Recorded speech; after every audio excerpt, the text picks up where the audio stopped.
Hello tout le monde, aujourd'hui j'ai envie de parler de la coparentalité, du fait d'avoir un bébé seul quand on est une femme.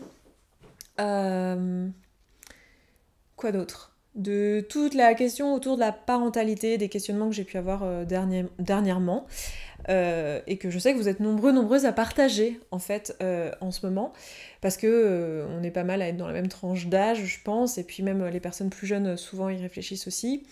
Donc voilà, parlons de ça. Donc ça va être une vidéo un peu décousue en mode random et tout, hein, comme j'aime les faire.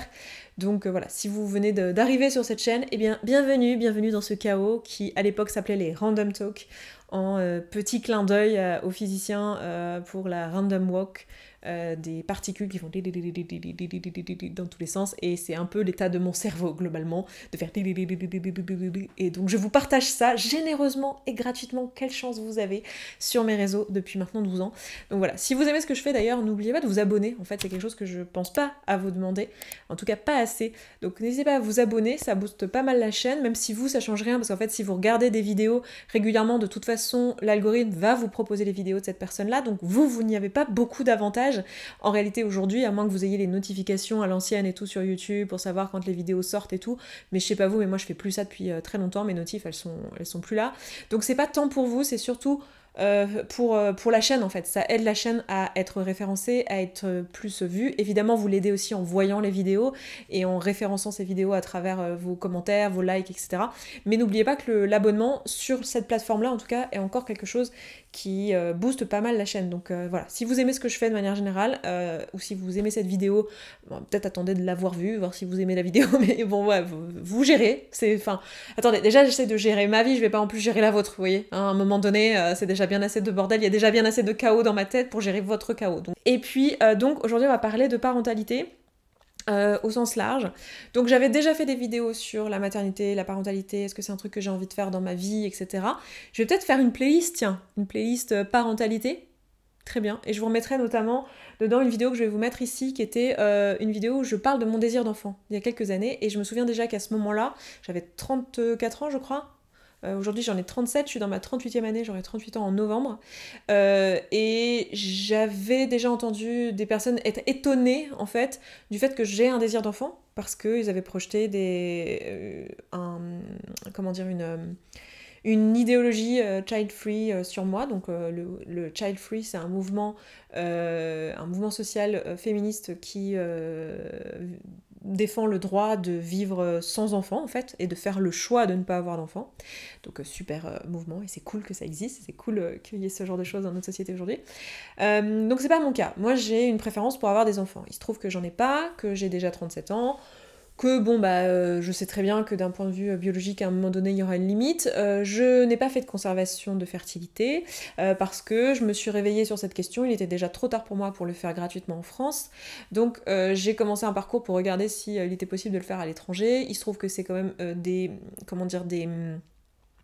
traitements qui sont assez lourds, enfin c'est pas non plus l'enfer, mais je veux dire c'est un traitement qui est pas anodin. J'ai plusieurs copines qui sont en congélation d'ovocytes, donc je vois ça d'un peu près. C'est quand même un traitement hormonal qui est pas simple, la ponction en elle-même elle est pas marrante, c'est pas facile la préservation de la fertilité, enfin je veux dire c'est pas à prendre non plus à la légère, quoi, c'est pas rien. Et en plus de ça, maintenant pour moi, c'est le congeler quelque part ailleurs qu'en France, donc ça va être cher la procédure, mais aussi la préservation, enfin le fait de les garder congelés. Voilà. Faut aussi tenir compte du fait que si vous préservez votre fertilité, vous allez aussi avoir plusieurs de vos ovocytes qui vont pas, enfin genre un bon pourcentage qui vont pas être conservés en réalité, même si on en a ponctionné beaucoup, en fait il y en a une bonne partie qui va mourir à la congélation, ou au moment où on va les décongeler en fait ils vont pas être utilisables, donc tout ça c'est à prendre en compte, enfin c'est pas miraculeux autrement dit, hein. Si vous voulez des enfants, la façon la plus simple c'est de le savoir assez tôt, de faire vos enfants le plus jeune possible, c'est mieux pour vous, c'est mieux pour votre santé physique, c'est mieux pour votre santé mentale, et toutes les questions autour de la fertilité, de la PMA, etc., donc la procréation médicalement assistée, soit avec préservation de votre fertilité, soit juste de faire de la fécondation in vitro, etc., c'est pas simple, voilà. Et je dis pas que c'est trop compliqué, qu'il faut pas y aller, que si vous en avez envie, c'est pas une option, bien sûr que c'est une option et c'est génial que ça existe, mais je veux dire, ça doit pas être un automatisme en mode oh c'est simple, je sais pas trop si je veux des enfants, je vais gagner du temps, je vais congeler mes ovocytes et comme ça, parce qu'en fait c'est pas une garantie. Enfin, voilà, je le pose là quand même, ce truc-là. Donc moi, j'ai réfléchi à ces questions pour moi-même. J'ai regardé où en était ma fertilité. J'ai fait les examens qu'il fallait pour voir où en était ma fertilité. Il se trouve que en ce début d'année, j'ai une excellente fertilité. J'ai la fertilité d'une femme de 25 ans. Donc voilà, ça veut pas dire que ça va être pour toute la vie. Hein, on sait que non de toute façon, hein, mais ça veut pas dire que ça va pas se casser la gueule cette année par exemple. En gros, ce qui se passe pour la fertilité des femmes, parce que vous allez voir qu'en fait, il y a aussi beaucoup de problématiques avec la fertilité des hommes. Là, on part du principe que c'est les femmes qui ont une date de péremption, entre guillemets, parce qu'on est dans une société sexiste, mais en réalité, en tout cas, les couples que j'ai autour de moi, il y en a beaucoup qui ont des problématiques de fertilité, et c'est pas la femme, même si elle a 37, 38, 39 ans.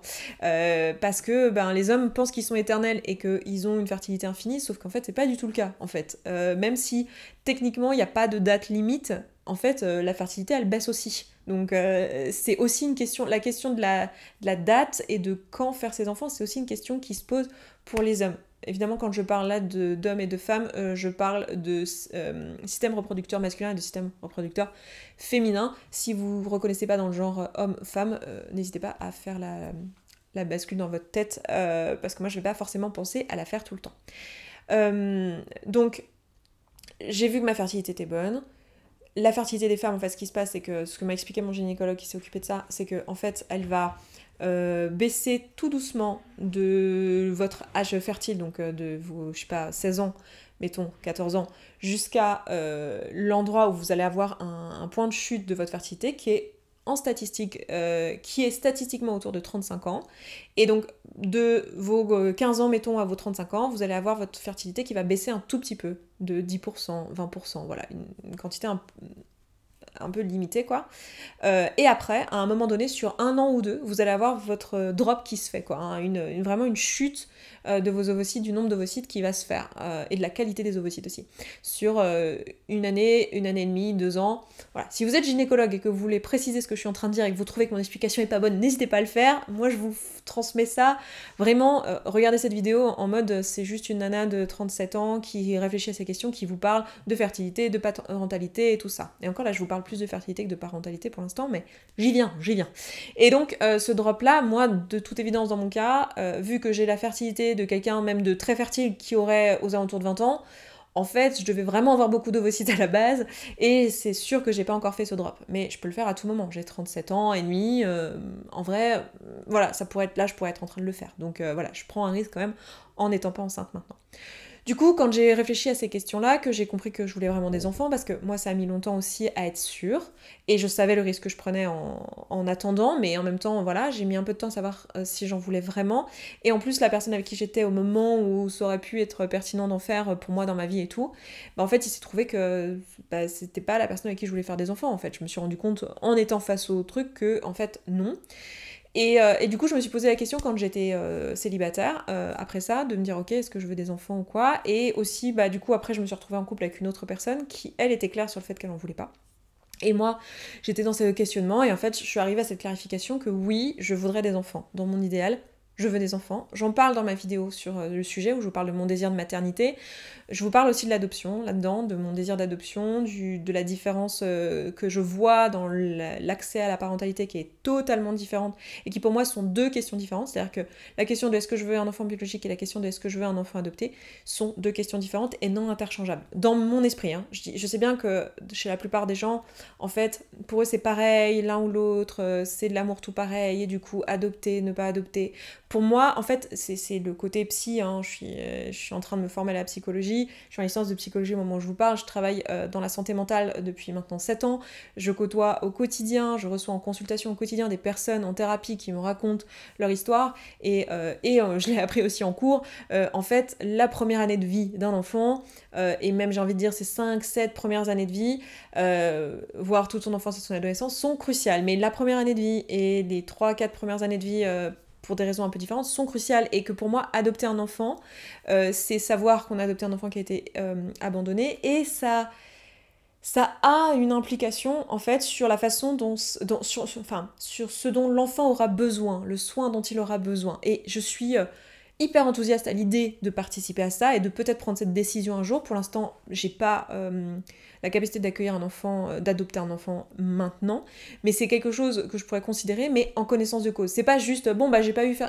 de bébé parce que je m'y suis pris trop tard et je suis trop vieille, ou j'ai une maladie ou je ne sais quoi, donc allons-y, adoptons, ça va être pareil. Non, c'est pas pareil, c'est pas du tout pareil en fait. Adopter un enfant, c'est aussi avoir conscience que c'est un enfant qui va probablement avoir certaines difficultés, probablement un certain bagage psychologique, et c'est ok, il n'y a pas de problème à avoir un bagage psychologique, je serais mal placée, je veux dire, vu les traumas que je me suis traînée toute ma life, donc c'est pas un problème, mais c'est pas un truc anodin, c'est pas un truc à ne pas prendre en compte dans cette décision, et surtout c'est pas du tout la même décision que la décision de porter un enfant biologique, c'est vraiment, pour moi, c'est...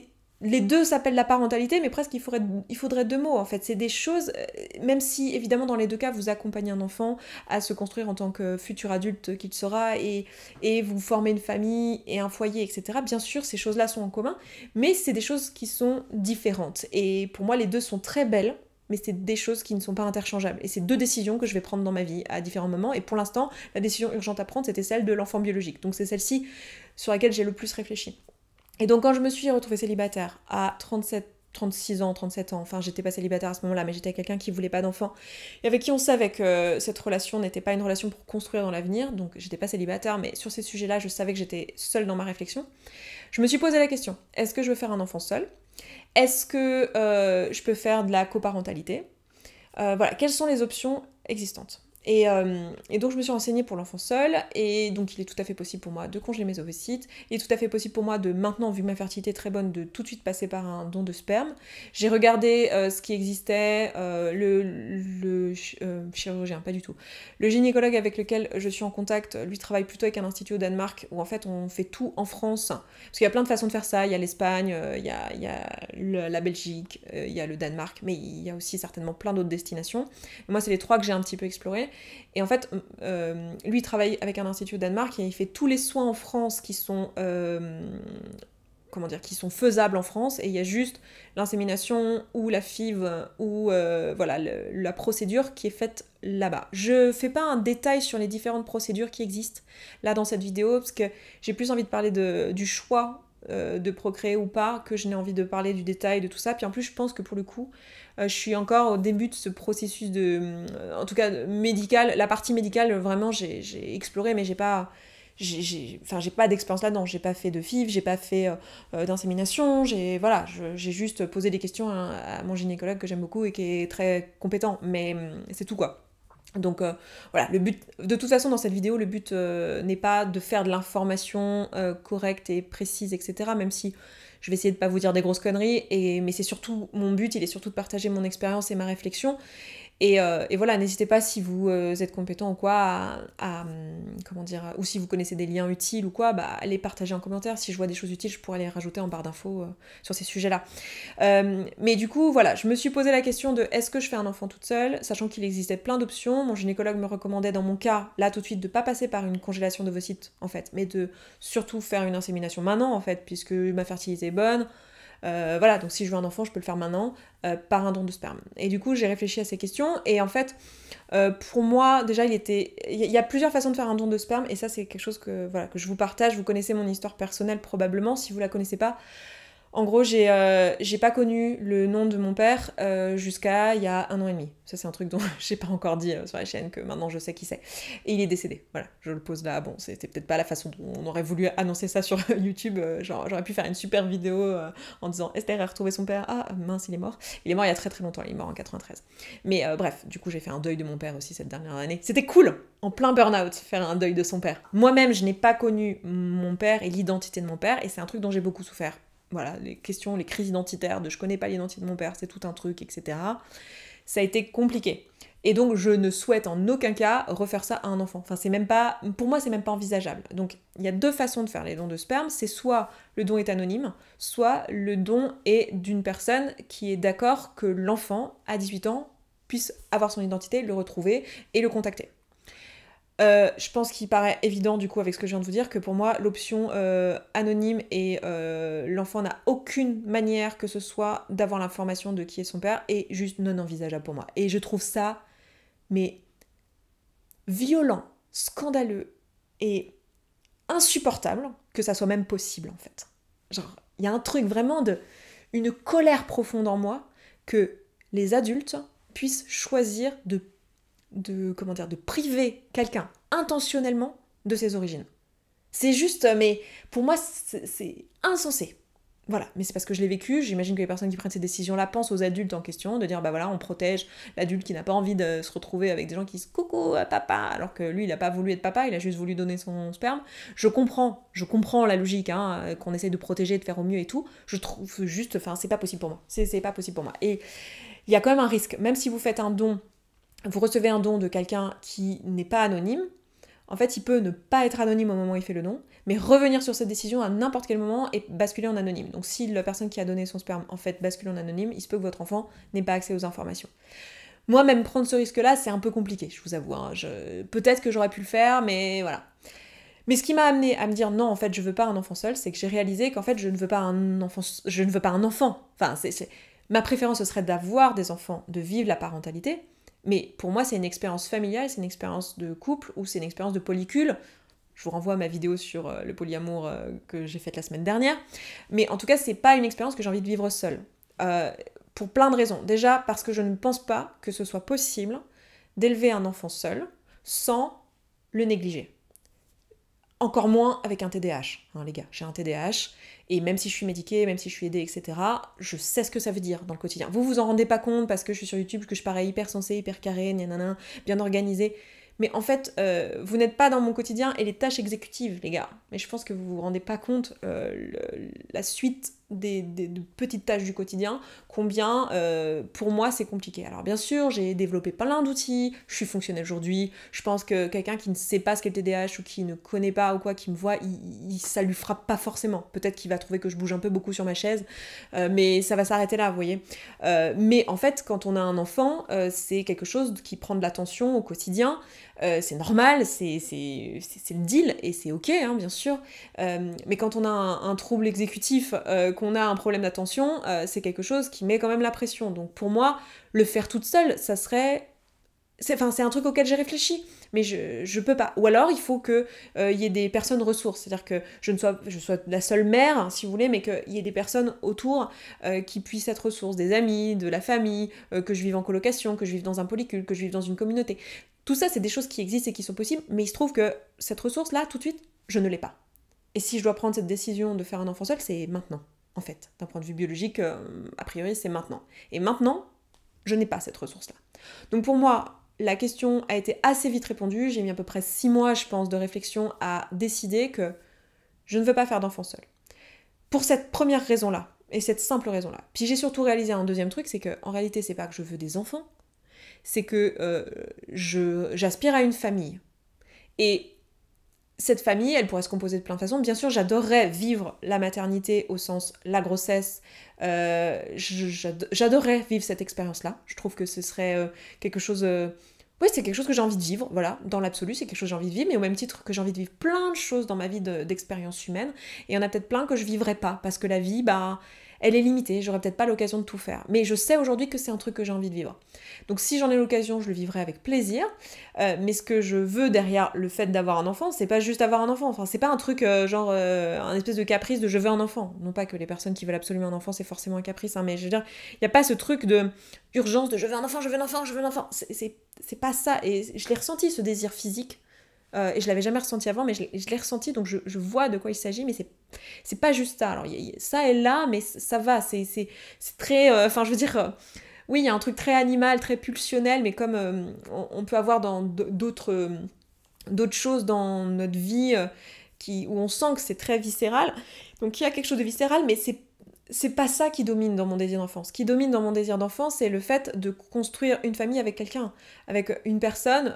Ça aurait été super aussi en polycule, pourquoi pas, pour toutes les raisons que j'ai évoquées dans la vidéo en question sur les polycules, le polyamour, et là où j'en suis dans le polyamour, c'est pas tellement quelque chose que je souhaite maintenant, aussi pour des raisons concrètes de base. C'est pas la vie que j'ai aujourd'hui, en fait. C'est pas ce qui est... Enfin, tout ça, c'est un idéal fantasmé, mais en fait, moi, je vis dans la vie réelle, concrète, des vrais gens de mon quotidien, vous voyez.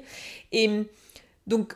dans cette vie-là, j'adorerais, oui, construire une famille avec quelqu'un, mais que ça soit une extension d'un projet à deux, que ça soit quelque chose qui s'inclut dans créer une famille ensemble. C'est pas je veux un enfant à tout prix, avec le premier venu, puis au pire, je l'élève toute seule. Bah non, en fait, c'est pas le désir que j'ai d'élever un enfant toute seule. Et en plus de ça, moi, j'ai été élevée seule par ma mère, sans connaître l'identité de mon père, et ça a été difficile. Elle a probablement un TDAH elle aussi. Maman, si tu passes par là, coucou, hein, je pense que je t'apprends rien. Et voilà, elle a fait de son mieux, mais son mieux, des fois, c'était vraiment de la merde. Enfin, voilà, je sais que maman, tu m'en voudras pas que je dise ça, je sais que tu sais, et elle a fait de son mieux, mais en fait, c'est super dur d'élever un enfant seul. Genre, est-ce qu'on peut le dire? Parce que là, en ce moment, il y a une espèce de vague de toutes ces femmes qui disent j'ai pas besoin d'hommes, je fais des gamins toute seule, et non. Mais j'ai l'impression qu'elles savent pas du tout dans quoi elles s'embarquent. Et je veux surtout pas que ce que je dis soit perçu comme ces femmes complètement folles, hystériques. Enfin, oui, c'est pas un discours anti-féministe que je suis en train d'avoir. Hein. Je suis juste en train de me dire que moi, c'est un truc qui me fait mais extrêmement peur pour la santé mentale de la maman et la santé mentale de l'enfant, en fait. Enfin, c'est un raz-de-marée, un gamin. Et c'est génial, c'est un super beau raz-de-marée. Hein. Tous les parents qui ont aimé leur parentalité vous le diront. C'était le chaos, mais c'est les plus belles années de ma vie. Maintenant qu'ils sont grands et qu'ils sont tous partis, je donnerais tout pour avoir mes enfants quand ils avaient 3, 5, 7 ans. Voilà. Donc, voilà, et c'est une expérience que moi je veux vivre en famille en fait. Je veux construire une famille, c'est ça qui me plaît, c'est cette idée-là. Et peut-être que ça n'arrivera jamais. Et là où je suis sereine aujourd'hui, c'est que je sais que c'est quelque chose qui n'est pas obligatoire et nécessaire pour mon bonheur. Et c'est ça que m'a apporté la thérapie, je pense, hein, ces dernières années. Et toutes les thérapies que j'ai pu faire dans ma vie, enfin j'en ai fait surtout une à l'adolescence, début de l'âge adulte, suite au jugement qui a été fait pour mon beau-père quand il a été envoyé en prison pour inceste, tout ça. Tout ça, j'en ai parlé aussi dans une vidéo que je vous remettrai là. Après ça, il y avait une obligation de soins de la part des juges. Donc en fait, j'ai été suivie donc de mes 11 ans à mes 18 ans. Puis en fait, j'ai prolongé un petit peu mes premières années à l'université, enfin mes 2 premières années à l'université. Et voilà, et après j'ai arrêté la thérapie pendant longtemps et j'ai repris quand j'étais en thèse, donc j'avais 26 ans je crois, et j'ai re-arrêté, j'ai dû faire de 26 à 28, 30, quelque chose comme ça, et j'ai repris en 2020, donc voilà. Et à chaque thérapie, j'ai avancé sur des sujets différents, et là-dessus, là sur ce truc de la question du bonheur, et aujourd'hui en fait, je ne fais pas les choses en urgence, c'est-à-dire que je sais que je peux être heureuse quelles que soient les circonstances en réalité. Mais qu'il y a des choses qui ont plus de sens pour moi, il y a des choses qui me nourriraient plus dans mes valeurs. Et avoir des enfants, construire une famille avec quelqu'un, les élever, vivre ce chaos-là, c'est quelque chose qui aurait beaucoup de sens pour moi. Maintenant, c'est pas quelque chose, c'est pas quelque chose qui se décide comme ça en fait. Et c'est pas quelque chose, là il se trouve que c'est pas ma réalité de vie maintenant, peut-être que j'ai le temps d'avoir cette réalité de vie, mais pour l'instant, là, au moment où j'enregistre cette vidéo, c'est pas le cas. Et je sais que je pourrais être heureuse sans enfants. Et sans famille et sans ce truc-là, et que je vivrais d'autres choses, je serais certainement amoureuse plein de fois, je vivrais des voyages, j'ai des amitiés incroyables, mon boulot, j'adore ce que je fais, mon métier a beaucoup de sens, j'ai l'impression de contribuer d'une manière assez unique, et voilà, à ma petite échelle bien sûr, mais de toute façon on fait tous que des choses à notre petite échelle, hein, on n'a pas trop le choix, mais voilà. Et du coup, si on se pose la question de la coparentalité, c'est quelque chose que j'ai aussi pensé. Donc la coparentalité, c'est quoi? C'est le fait de faire des enfants à plusieurs, souvent à deux en réalité. Quand les gens parlent de coparentalité sans préciser, ils parlent de 2 personnes, plus qu'ils ne parlent de trouble ou de polycule. Mais voilà, mais ça pourrait aussi être le cas en polycule. Mais souvent les gens parlent de 2 personnes, et quand ils parlent de 2 personnes, ils parlent du coup de 2 personnes qui ne sont pas un couple en fait, qui ne sont pas un couple romantique, mais qui sont un duo, une team, une équipe de 2 personnes qui choisissent d'avoir un enfant ensemble, ou plusieurs enfants ensemble, et de coparenter, c'est-à-dire de vivre la parentalité comme un projet commun, mais ce projet commun n'inclut pas le couple, c'est-à-dire qu'ils pourraient par ailleurs avoir un couple, il n'y a pas de romantisme, il n'y a pas d'amour amoureux, et voilà, c'est une autre façon d'avoir des enfants. Du coup, moi c'est quelque chose auquel j'ai pensé, qui pourrait me plaire, pourquoi pas, sauf que déjà j'ai pas ça sous la main comme ça, en fait, pareil, c'est quelque chose, il faut créer le lien avec la personne. Alors je sais que maintenant il y a des sites internet où vous pouvez trouver des coparents, rencontrer des gens de coparents, etc., mais moi pour le coup je le vois pas comme un contrat non plus à ce point-là dénué d'émotionnel. dans la mesure où élever un enfant, enfin il y a quand même un truc de valeur, moi ça pourrait être le cas avec un ami vraiment de longue date, ou quelqu'un que je connais par cœur, où je vois qu'on a exactement les mêmes visions, la même façon de voir l'éducation, mais juste on n'est pas amoureux quoi, enfin je veux dire c'est pas la relation qu'on a. Dans ce cas, la coparentalité viendrait certainement assez naturellement dans la conversation. Il se trouve que j'ai pas ce type de relation dans ma vie et que je me vois pas coparenter avec quelqu'un que je connais pas ou pas beaucoup, ou pas depuis longtemps ou quoi, où il n'y a pas de lien amoureux quoi.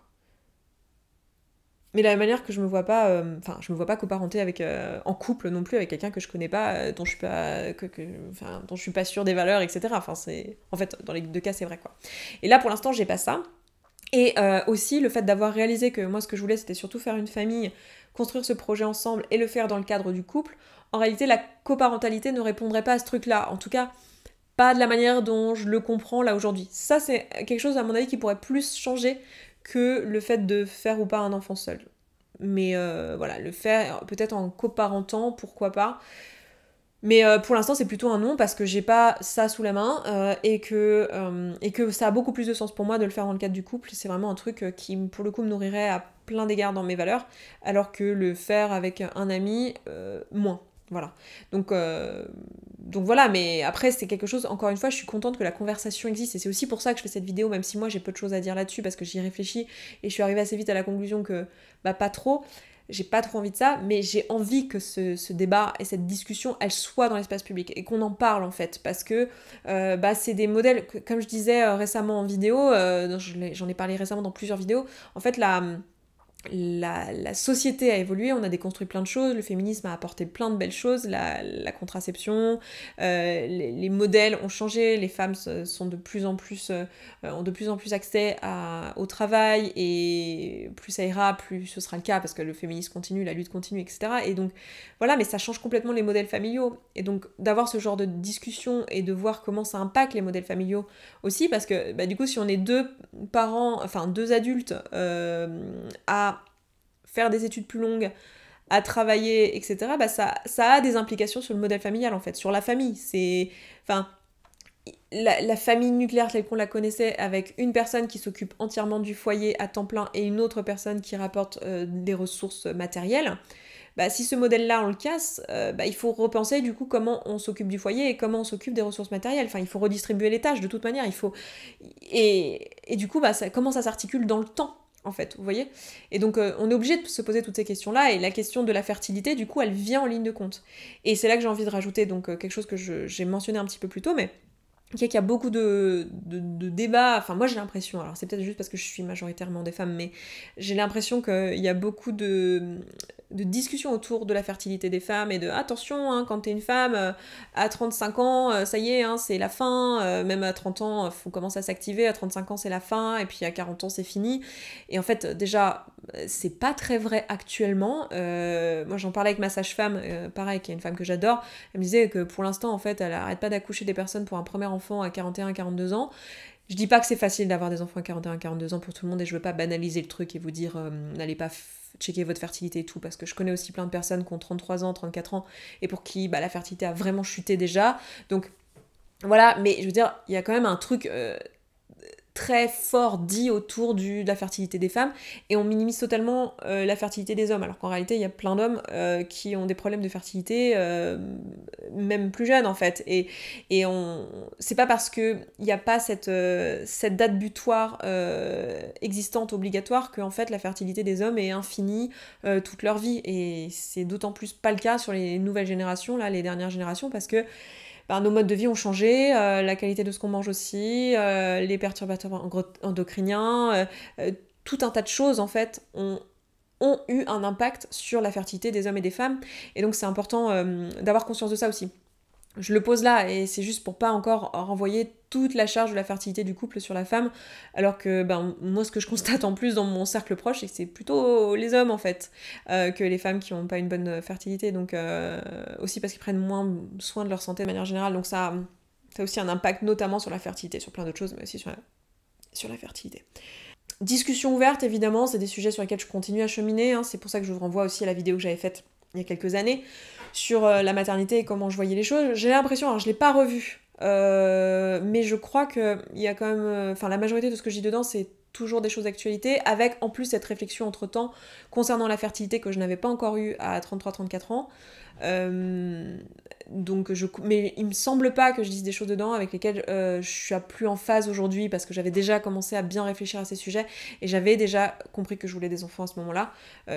Bah voilà, c'est la vie, moi je vais pas non plus forcer le truc, enfin c'est un truc un peu de, c'est pas que je vais pas forcer le truc, mais c'est que j'ai pas envie d'aller là trouver un mec, lui dire allez vas-y viens on fait des gosses, enfin non, c'est pas ça que j'ai à l'esprit quand je pense à la parentalité et à ce que j'aurais envie de vivre dans la parentalité en fait.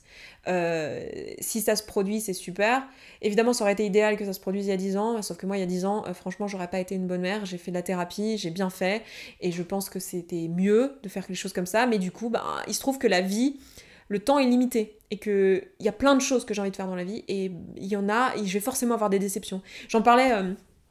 il y a quelques jours, là, j'ai bu un verre avec une amie que j'aime beaucoup, qui a 45 ans, et elle me disait, il y a eu un moment dans ma vie, une bascule à peu près à ton âge, où en fait, j'ai réalisé que je ne pourrais pas faire toutes les choses que j'ai envie de faire. En fait, tous les rêves que j'ai, juste, j'aurais pas le temps, en fait.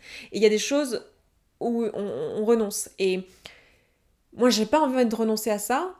Pour l'instant, j'ai pas encore renoncé parce que je me considère encore assez jeune pour pouvoir me dire rester ouverte à l'éventualité que ça se produise dans ma vie, que je tombe amoureuse de quelqu'un, qu'on ait le même projet en même temps.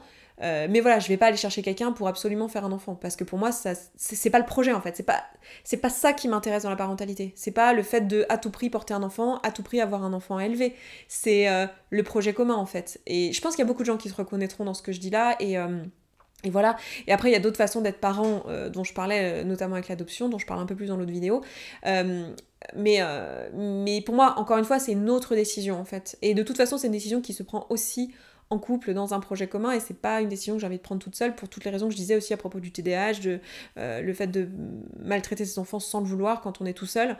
Alors déjà que maltraiter ses enfants à plusieurs, c'est pas impossible, et ça arrive très couramment. Donc tout seul, vous imaginez même pas, alors qu'on fait... moi, ça me paraît très compliqué, quoi. Ou alors, il faut avoir des ressources autour. Idéalement, même élever, on dit souvent qu'il faut un village pour élever un enfant. Évidemment, avoir encore plus d'adultes. Mais de toute façon, si j'ai des enfants à un moment donné avec quelqu'un, si on a ce projet-là, c'est que cette personne, elle sera d'accord avec moi sur ces sujets-là. Sinon, je n'irai pas sur faire des enfants si on n'est pas d'accord sur la façon de les élever. Ça, c'est juste évident. Et pour moi, c'est important qu'un enfant ait plusieurs référents adultes, et pas juste même ses deux parents, en fait. Qu'il y ait autre chose dans l'éducation, qu'il y ait d'autres adultes qui gravitent autour, qu'il y ait du soutien, parce que la famille mononucléaire classique, en fait, les parents sont sur les rotules. Enfin, c'est dur, quoi. Alors, imaginez tout seul, famille monoparentale, enfin bon... Bref, en plus c'est marrant, c'est une des unités d'enseignement que j'ai actuellement. Là, je suis en L2 de psycho, et on est au semestre 4, du coup, le 4e semestre de la licence. Et on a un module sur les familles, et notamment l'explosion des familles monoparentales et les implications sur la psychologie de l'enfant et tout. Donc ça me conforte d'autant plus dans ces choix-là. Et voilà, et j'adorerais vivre la parentalité, mais si je la vis pas, écoutez... J'aurais adoré être artiste et vivre de la musique ou vivre de ma peinture, et c'est probablement quelque chose que j'aurais pas le temps de faire en fait, et c'est pas grave, vous voyez. Et alors il y a des gens qui vont me dire ah oui mais faire des enfants c'est quand même beaucoup plus important, tu peux pas comparer avec la peinture. Si, je compare, voilà, j'ai envie de comparer les choix de vie, et t'en sais rien si dans mon cœur c'est pas aussi important que des enfants. Non, je plaisante, mais vous avez compris, tout n'est pas comparable, mais voilà. Bref, je m'arrête là pour cette vidéo. N'hésitez pas à la partager, à l'aimer. Du coup, maintenant, vous savez si vous avez aimé la vidéo ou pas. Après, si t'es là, franchement, c'est que t'as aimé la vidéo. Ou alors, t'es juste maso. Mais je comprends, hein. Moi, des fois, je regarde des trucs où je me dis, mais pourquoi j'ai regardé ça déjà ? Je juge pas, écoutez, je juge pas, mais un j'aime quand même. Et puis, partage. Et puis, écoutez, je vous dis à dimanche prochain. Ciao !